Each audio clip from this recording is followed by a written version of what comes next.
40 महिला आणि फक्त एक पुरुष आणि कोट्यावधी रुपयांची लूट. ही एखादी सिनेमाची स्क्रिप्ट वाटू शकते ना, पण हे वास्तव आहे, आपल्या डोळ्यांसमोर घडलेलं. विचार करा, एखादा माणूस इतका विश्वास कसा जिंकू शकतो की एका सुशिक्षित महिला प्रोफेसरने त्याला एका झटक्यात 50 लाख रुपये देऊन टाकले. हे प्रकरण फक्त एका फसवणुकीबद्दल नाही आहे, हे एका माणसाच्या डोक्यात चाललेल्या त्या खेळाबद्दल आहे, जो तुमच्या भावनांशी, तुमच्या एकाकीपणाशी आणि तुमच्या भविष्याच्या स्वप्नांशी खेळतो. हा माणूस कोण होता, तो काय बोलायचा आणि आपण किंवा आपल्या जवळचं कोणी या जाळ्यात अडकू नये म्हणून आपल्याला काय माहीत असायला हवं, आज याच विषयावर सविस्तर बोलूया.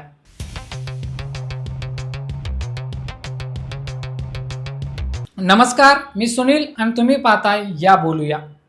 अमित मध्य प्रदेशातल्या देवाचा हा तरुण, शालिनी रोडवर राहणारा, दिसायला अगदी साधा, तुमच्या आमच्यासारखा, पण त्याचं डोकं एखाद्या सराईत गुन्हेगारापेक्षाही वेगवान चालायचं. त्याने काय केलं, मॅट्रिमोनियल साईट्सवर आपली प्रोफाईल बनवली. पण ही साधीसुधी प्रोफाईल नव्हती. या प्रोफाईल मागे एक खूप मोठी इमोशनल स्टोरी होती. अमितने अशा महिलांना निवडलं ज्या आयुष्यात एकट्या होत्या, ज्या विधवा होत्या, घटस्फोटित होत्या किंवा ज्यांनी आयुष्यात खूप मोठा भावनिक आघात सहन केला होता. त्याला माहीत होतं की ज्या व्यक्तीने दुःख पाहिले तिला प्रेमाच्या 2 शब्दांची किंमत जास्त असते आणि नेमका याच गोष्टीचा त्याने फायदा घेतला. तो स्वतःची ओळख काय सांगायचा माहिती आहे, मी अनाथ आहे. हे वाक्य ऐकलं की समोरच्या व्यक्तीच्या मनात आपोआप एक सहानुभूती तयार होते. अमित सांगायचा की आईच्या निधनानंतर वडिलांनी दुसरं लग्न केलं आणि तेव्हापासून तो एकाकी आयुष्य जगतोय. तो स्वतःला इंदूर महानगरपालिकेचा मोठा सिव्हिल कॉन्ट्रॅक्टर म्हणायचा. मुंबईत माझं 18 कोटींचं घर आहे असंही तो सांगायचा. आता विचार करा, एकीकडे इतकी मोठी श्रीमंती आणि दुसरीकडे अनाथ असल्याचं दुःख. कोणालाही वाटणार की या माणसाला पैशांची कमी नाही, फक्त प्रेमाची आणि कुटुंबाची साथ हवी आहे. अहमदाबादमधल्या त्या 33 वर्षीय प्रोफेसर महिलेचंच उदाहरण घ्या. ती विधवा होती, तिला 5 वर्षांची एक मुलगी होती. अमितने तिला लग्नाचं आमिष दाखवलं.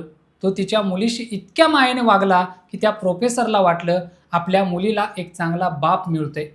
विश्वास ही मोठी गोष्ट आहे ना, आणि एकदा का हा विश्वास बसला की मग पुढचा खेळ सुरू होतो.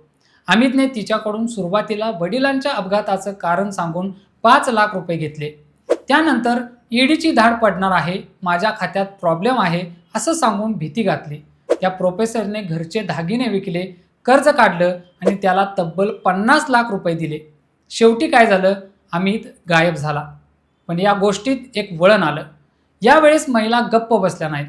गुजरात पोलिसांनी जेव्हा तपास सुरू केला तेव्हा त्यांना समजलं की अमितने फक्त या एका महिलेला लुटलं नाही आहे. गुजरात, मुंबई आणि मध्य प्रदेशातील 40हून अधिक महिला त्याच्या जाळ्यात होत्या. सर्वात कौतुकाची गोष्ट म्हणजे अमितला पकडण्यासाठी 6 पीडित महिलांनी एकत्र येऊन पोलिसांना मदत केली. त्यांनी त्याचा शोध घेतला आणि 16 हायकोर्ट पोलीस ठाण्यात गुन्हा दाखल झाल्यानंतर त्याला देवासमधून अटक झाली. आपण विचार करतो की सुशिक्षित लोक कसे काय फसतात, पण हे सायबर गुन्हेगार तंत्रज्ञानापेक्षा माणसाच्या मानसिकतेचा जास्त अभ्यास करतात. याला म्हणतात रोमांस स्कॅम. यात सुरुवातीला तुमच्यावर प्रेमाचा वर्षाव केला जातो. याला मानसशास्त्रात लव्ह बॉम्बिंग म्हणतात. दिवसभर मेसेज करणे, तुमची काळजी घेणे, तुम्ही कसे खास आहात हे सतत सांगणे, हे सगळं इतक्या वेगाने घडतं की तुमच्या मेंदूत डोपामिन आणि ऑक्सिटोसिन नावाचे केमिकल्स रिलीज होतात. तुम्हाला एक प्रकारची नशा चढते आणि या नशेत तुमची तर्क करण्याची शक्ती, विचार करण्याची शक्ती कमी होते. यालाच बिट्रायल ब्लाइंडनेस म्हणतात. म्हणजे समोरच्या माणसाच्या चुका दिसत असूनही आपण त्याकडे दुर्लक्ष करतो, कारण आपल्याला त्या प्रेमाची गरज असते. आपल्याला वाटतं हे लांब कुठेतरी घडते, पण आकडेवारी बघितली तर धक्का बसेल. गेल्या 5 वर्षात सायबर गुन्ह्यामुळे भारतीयांनी 52,000 कोटी रुपये गमावले आहेत. एकट्या 2025 मध्ये 20,000 कोटींची लूट झाली आहे आणि यात महाराष्ट्राचा नंबर सगळ्यात वर आहे. महाराष्ट्रात 3,203 कोटी रुपये सायबर चोरांनी लुटलेत. मॅट्रिमोनियल साईट्सवरची ही फसवणूक आता केवळ भावनिक राहिलेली नाही, ती एक मोठी इंडस्ट्री बनली आहे. आता तर पिग बुचरिंग नावाचा नवीन प्रकार आलाय. यात आधी तुम्हाला प्रेमाच्या जाळ्यात ओढतात आणि मग तुम्हाला एखाद्या बनावट ॲपमध्ये किंवा क्रिप्टोमध्ये गुंतवणूक करायला लावतात. सुरुवातीला तुम्हाला नफा मिळतो, तुमचा विश्वास बसतो आणि जेव्हा तुम्ही मोठी रक्कम टाकता तेव्हा ते पैसे घेऊन गायब होतात. पुण्यातल्या एका निवृत्त प्राध्यापकाची अशाच प्रकारे 3 कोटींची फसवणूक झाली. त्यांना डिजिटल अरेस्टची भीती घातली गेली. हे गुन्हेगार आता इतके हुशार झालेत की ते पोलीस अधिकारी, कस्टम अधिकारी किंवा ईडीचे अधिकारी बनून तुमच्याशी बोलतात. विवाह संस्था ही आपल्या समाजात खूप महत्त्वाची मानली जाते, पण या डिजिटल युगात ती एक मार्केट बनली आहे. हैदराबादमध्ये एक प्रकरण घडलं होतं. एका डॉक्टर महिलेची 11 लाख रुपयांची फसवणूक झाली. ज्या मॅट्रिमोनियल साईटवर त्या मुलाचं प्रोफाईल व्हेरीफाईड म्हणून दाखवलं होतं, त्या साईटने प्रत्यक्षात त्याची कोणतीही खरी ओळख तपासली नव्हती. पोलिसांनी तर या साईटच्या मालकांवरच गुन्हे दाखल करण्याची तयारी केली. याचा अर्थ असा की एखाद्या साईटवर व्हेरीफाईड बॅज आहे म्हणजे ती व्यक्ती खरीच असेल असं डोळे मिटून मानू नका. फसवणूक झाल्यानंतर सगळ्यात मोठी अडचण येते ती म्हणजे लाज. समाजाला काय वाटेल, लोक हसतील का, या भीतीपोटी अनेक महिला किंवा पुरुष पोलिसांकडे जात नाहीत. अमितच्या प्रकरणात 40 महिलांची फसवणूक झाली, पण तक्रार करायला फक्त काही जणी पुढे आल्या. हीच भीती गुन्हेगारांचं बळ असते. जर फसवणूक झाली असेल तर गप्प राहणं हा सर्वात मोठा गुन्हा आहे. मग आपण काय करू शकतो, स्वतःला कसं वाचू शकतो? काही साध्या गोष्टी आहेत ज्या आपण विसरतो. पहिली गोष्ट म्हणजे रिव्हर्स इमेज सर्च. समोरच्या व्यक्तीने जो फोटो पाठवला आहे तो गुगलवर सर्च करून बघा. अनेकदा हे फोटो इंटरनेटवरून चोरलेले असतात. दुसरी गोष्ट, जोपर्यंत तुम्ही त्या व्यक्तीला प्रत्यक्ष भेटत नाही, त्याच्या घरच्यांना भेटत नाही, त्याच्या कामाच्या ठिकाणी जात नाही, तोपर्यंत 1 रुपयाचाही व्यवहार करू नका.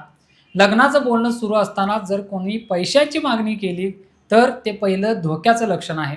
मग कारण काही असो, वडिलांचा अपघात, टॅक्स भरायचा आहे किंवा कस्टम ड्युटी. आणखी एक महत्त्वाचा मुद्दा म्हणजे कौटुंबिक सहभाग. आजकाल तरुण मुलं मुली मॅट्रिमोनियल साईटवर स्वतःच जोडीदार निवडतात आणि मग घरी सांगतात. यात गैर काहीच नाही, पण निर्णय घेण्यापूर्वी घरच्यांना त्या व्यक्तीबद्दल सांगा. अनेकदा आपल्याला जे दिसत नाही ते आपल्या पालकांना किंवा मित्रांना दिसू शकतं, कारण आपण त्या भावनिक गुंत्यात असतो, ते नसतात. जर चुकून फसवणूक झालीच तर सगळ्यात आधी काय करायचं? एक नंबर लक्षात ठेवा, 1930. हा national cyber crime helpline number आहे.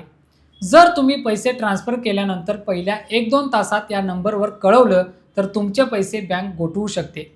सायबर गुन्ह्यात हा गोल्डन आवर खूप महत्त्वाचा असतो. तुम्ही cybercrime.gov.in या पोर्टलवर सुद्धा तक्रार नोंदवू शकता. या अमितसारखे लोक समाजात फिरत असतात. ते अनाथ असल्याची कथा सांगतील, ते खूप मोठे कॉन्ट्रॅक्टर असल्याचं भासवतील, पण सत्य हे असतं की त्यांना फक्त तुमचे पैसे हवे असतात. तुमचं शिक्षण, तुमची नोकरी, तुमची हुशारी या गोष्टी तिथे कामाला येत नाहीत.